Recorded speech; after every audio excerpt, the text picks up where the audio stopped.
it's Heather from Tech again with another episode of How to Feed Yourself.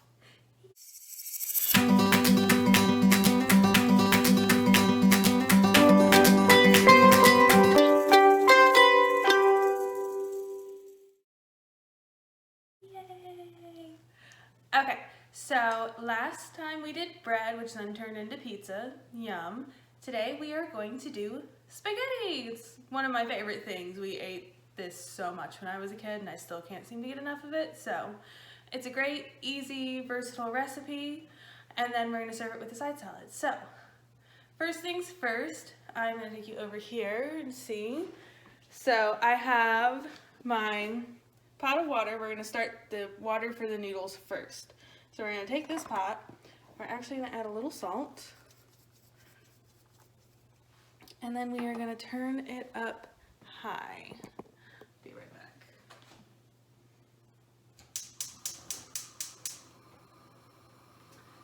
Alright, so while that is waiting, we are going to come over here and get started on our meat sauce. Sorry, because it will be fine if it sits and simmers for a while. As a matter of fact, the longer tomato sauce simmers, the better it tastes. So we're going to turn this burner on as well. There we go. Alright, keep it down fairly low. You're going to have to adjust for your stove. This is a gas stove top, so I do very, very little on high, otherwise it burns. The only thing really is pasta water, I think, that I ever put above like the lowest setting. So I'm going to put that in there. Turn it down fairly good. And we're going to put a little oil in the pan. Just about, I don't know, maybe a tablespoon, a couple teaspoons, somewhere around there. Not a lot, but enough so that my ground turkey won't stick. So we are going to use ground turkey because it was the cheapest ground meat at Aldi when I went shopping. You can do it with ground beef, ground chicken, ground pork, whatever ground meat, mixture of ground meats you like. You can do, meatballs are good. That's even better if you stick them in the slow cooker with the sauce and just let it sit all day. It's the best thing ever. But I digress. So, I'm gonna let the oil come up to temperature because you don't want to put something in on cold oil because then it's really gonna stick.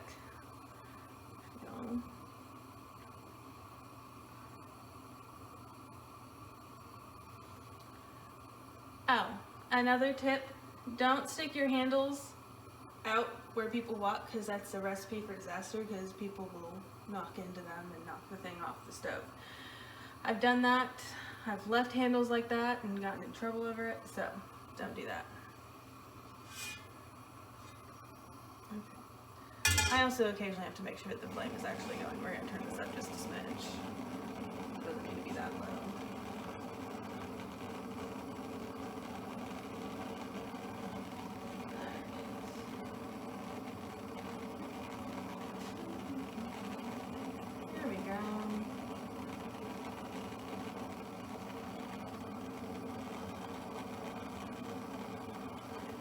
So this is my super duper scientific method of telling if the pan's warm yet.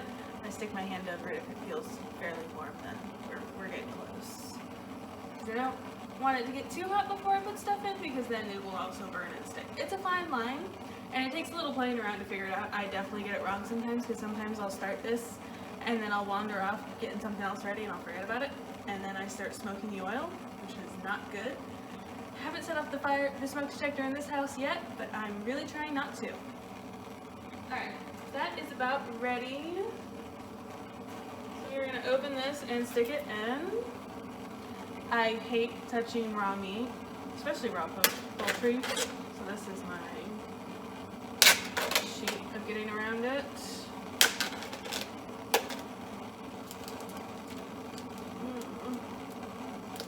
Stick that. We're going to wash our hands. So on this, while it's cooking, we're going to put a little bit of pepper. I always end up with the pepper thing that won't work. Here we go. A little bit of pepper.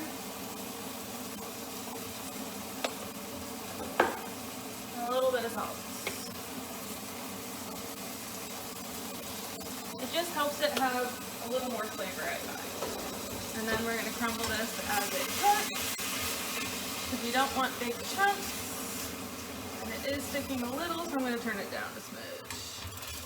Now that we're good. So essentially, to get this to crumble, I'm just going to keep smashing it with a spoon or spatula or whatever as it cooks, and it'll cook up in little pieces. It's the easy thing about ground meat.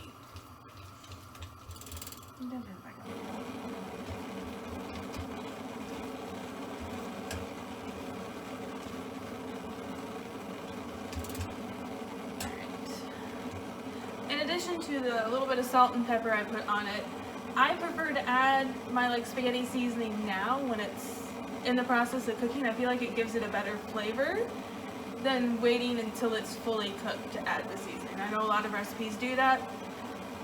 I think it tastes better this way. I think you get more of the flavor. You just have to be careful not to burn your seasoning. So we're going to do garlic. I'm going to go ahead and apologize now because I haven't measured seasoning in so long. I like a lot of garlic, so it ends up with a lot of garlic. A lot of this taste, I would say for at least a tablespoon. I don't think it would be worth it to go under a tablespoon, but we're just going to shake that in there. And about the same with the Italian. The shaker on this does not work, in case you're wondering why I'm doing this. And then we stir it in and continue crumbling our meat. And we're just going to keep doing this until it's cooked. Alright, so our ground turkey is about cooked. As you can see, it's looking pretty brown. I'm not seeing any pink bits when I stir. So, I'm actually going to add a little more season. I don't want to under-season, which is usually what I end up airing on for the side of caution, and I can't deal with bland, so we're going to add a little extra garlic. And a smidge of that. And normally I do my sauce, and I kind of do my own. I do crushed tomatoes and either a can of crushed tomatoes and a can of either Rotels or diced tomatoes. I was really hoping for Rotels because I feel like spicy spaghetti, but they didn't have it. So to make it spicy, we are going to add crushed red pepper. So, crushed red pepper, and we're just going to add a little bit because I want a little spicy, but not like burn my mouth off. This is completely optional. We're going to do teaspoon and a half maybe for the whole thing. A little bit goes a long way. We're going to stir this in and let it cook for a minute before we add our tomatoes, just so that it gets a chance, the spices get a chance to like breathe. So it helps kind of activate them if you wait a minute before you add sauce or anything and let them kind of cook in the oil with the meat and that kind of thing. Or like if I was just doing straight up tomato sauce, if I didn't want to do meat, or if I wanted like grilled chicken on the side or something, I'd put a little olive oil in, put my spices in, let that kind of toast a little, then add the sauce. It gives it just such a better depth of flavor. So my water is boiling right now, so I'm going to stop and I'm going to add the fresh tomatoes and diced tomatoes to this pot so that it can start simmering, and then we'll work on the noodles.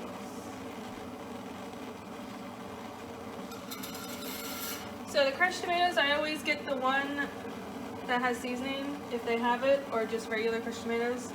Usually it's got some seasoning and I can look in it and see it's got some basil, garlic, oregano, that kind of thing. I'm going to dump that in. Just one can of that. And then if they don't have Rotels, I do try to get the usually fire roasted tomatoes or the tomatoes with seasoning. And we're not going to drain them because we want all of that extra liquid to make a nice sauce. I'm going to dump that in. Give it a good stir.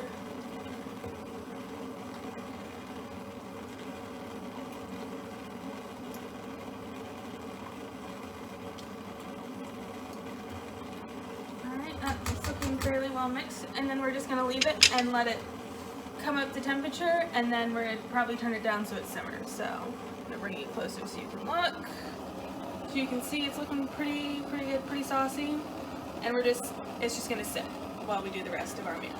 So, we are ready for our pasta. I put you on the other side so you can see. We'll try that side.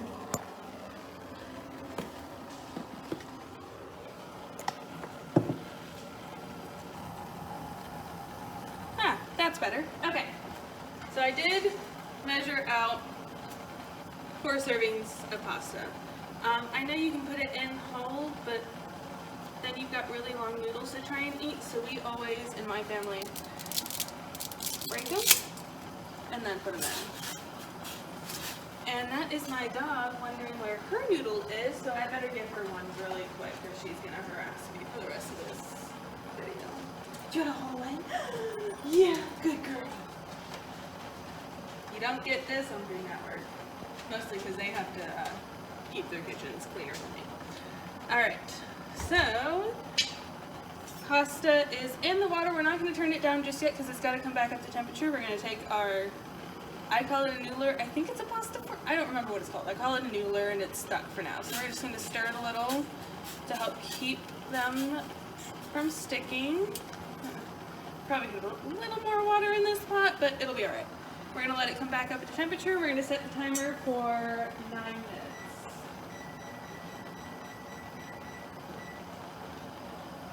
So each type of pasta cooks for a little bit different of time, same method, just different times. Always check the box. Usually it's going to give you some sort of a range.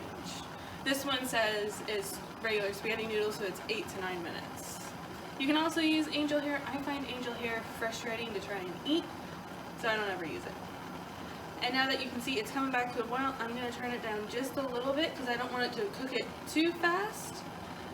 And I don't want the pot to boil over because that makes a really, really, really big mess. I'm going to turn that down. It's just simmering. And then it is good to sit. I'm just going to keep an eye on it and come and stir it every so often so that the noodles don't stick. I'm going to do the same with our sauce. Every so often I'm just going to come over, give a little bit of a stir to make sure everything's kind of mixing up. Notice one spot's getting cooked more than another, and move on. And then this pot, if y'all remember the pizza sauce from last episode, this is me cooking it now because I filmed these both on the same day. So we're going to give that one a stir too because it's looking pretty good. Alright, and while those are cooking, we are going to go and do our salad. So I've got us set up here, I think, if I can get this to work. So I've got my cutting board, I've got a knife, and I've got my veggies ready in a bowl. So salad is nice because you can kind of make it out of whatever you want. A lot of times I'll do romaine lettuce, tomato, carrot, and cucumber is kind of the standard salad I do. Today we're going to do a little bit of a different one because I'm feeling like mixing it up. I'm going to do spinach, bell pepper, and tomato. So good cutting board, it doesn't matter wood, plastic, whatever. These plastic ones are easy because they go right in the dishwasher. You don't have to worry about fussing with them. Sometimes wood ones are a little bit fussier because they can't soak in water because that'll damage them. And then if you're ever going to invest in good equipment for your kitchen, invest in a good knife. A dull knife is the easiest way to end up with a knife injury. So always take good care of your knives. And again, if at all possible, invest in a good knife. I like this style for chopping and doing just about any cutting I do. For me, it just works better than a chef's knife, which is what is traditionally used. Figure out which one works better for you and just kind of roll with it. So let's get to our salad. Gotta clean some rim off. So I'm just gonna take spinach, just regular spinach, which is thankfully already washed for us. And I'm just gonna put it in my bowl.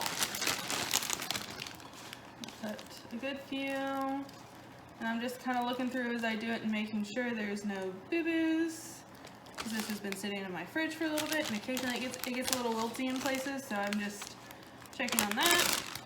I'll move that to the side.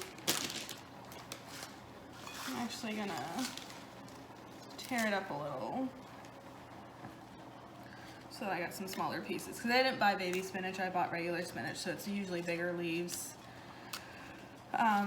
Spinach is such an easy thing to have on hand because if I didn't feel like doing salads or something, I could always wilt the spinach in the spaghetti sauce, and then I've got my vegetable already mixed in with my meal. So I'm feeling a big salad today, so we're gonna do not that much spinach. You can always do however much you want, plus it wilts down so much. And then I've got bell pepper, And I have grape tomatoes, which I have washed and lukewarm to cold water pretty well so that they're good to go. We're gonna start with our bell pepper. I'm probably only gonna use about half. I'll save half for the pizza that was in last episode. I'm gonna take my half, that, and then we wanna make sure we get all the white stuff and the seeds out, at least as best we can. The white part is just bitter. The seeds are where like any spice would be located. I'm gonna make sure that's out, which bell peppers aren't very spicy, but I also don't kind of want a crunchy salad like that. We're gonna take that. I'm just gonna throw this out.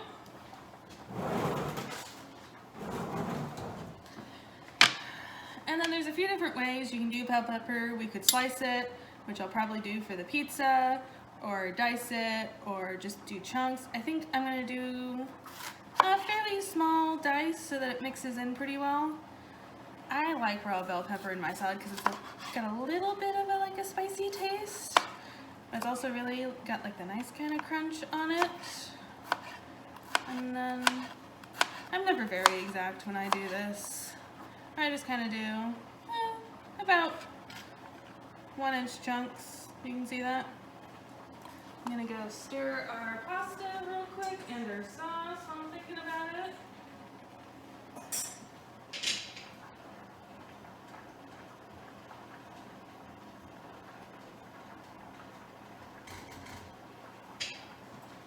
Alright, we're just gonna chop up. Yeah, I think I want a whole half of the bell pepper. So we're gonna chop up the rest of this half of the bell pepper, and I'll be right back with you. Alright, so now as you can see, I have chopped up my bell pepper. We're going to move on to our tomatoes, which are my favorite part of the salad. Now, I like grape tomatoes because I will snack on tomatoes, so this is usually what I end up buying. You can buy any kind of tomato you prefer. These usually, I find, taste the best, actually have flavor, instead of occasionally you get them and they taste like nothing. Also, you don't have to cut them up. A lot of times, especially if I'm feeling lazy, I'll just toss them in with lettuce and that will be my salad. But we are going to slice them, I think, in half long ways today. That's what I'm feeling. Feeling fancy today. Just going to do like that.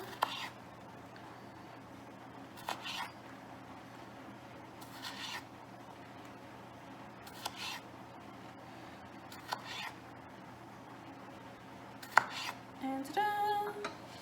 Add that to our salad.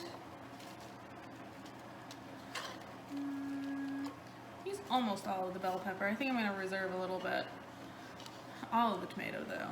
Never have enough tomato. Even though we're having spaghetti, I want more tomato. Alright, so there we have a nice little salad. Now, you can make your own salad dressing. I'm usually too lazy, and usually a store-bought dressing is just fine with me. I can find something like balsamic vinaigrette, just Italian dressing, whatever you like.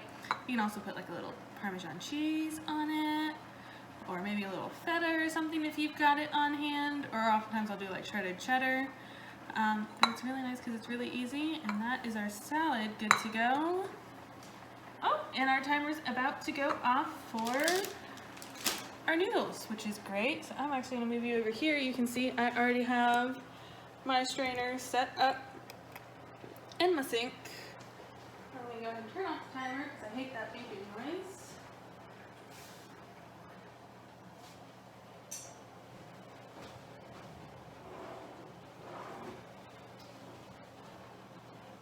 And we are just going to pour the noodles in. Now do not rinse your noodles. So when you cook the noodles, they release a little bit of their starch. You want that starch to stay on because that helps the sauce stick to the pasta. So don't rinse the noodles. Don't put olive oil on them. Don't put butter on them. Leave the noodles be as they were intended.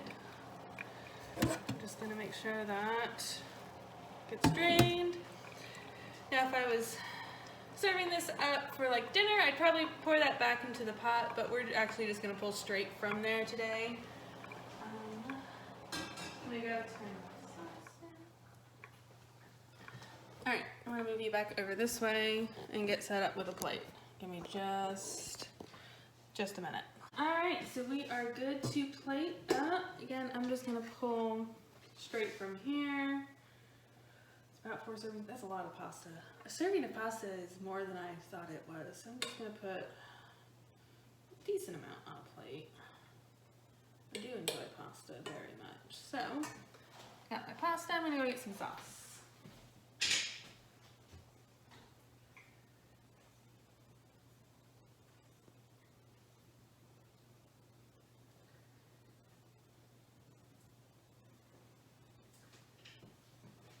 Got sauce. I'm gonna tilt you down.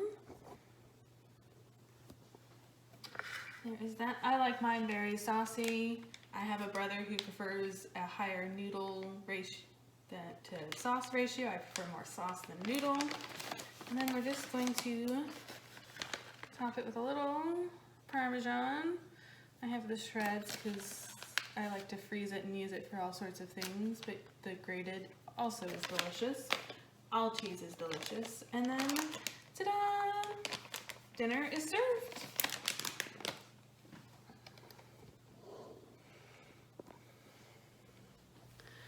Alright, so that closes us out for this episode. I hope you enjoyed it. I will try to put the recipe in the description again. This is kind of like a family recipe, so it's not really written down or exact, but I'll try to put like measurements and ingredients and that sort of thing in there, as well as what my grocery costs were. And then I will see you next time. Bye, guys!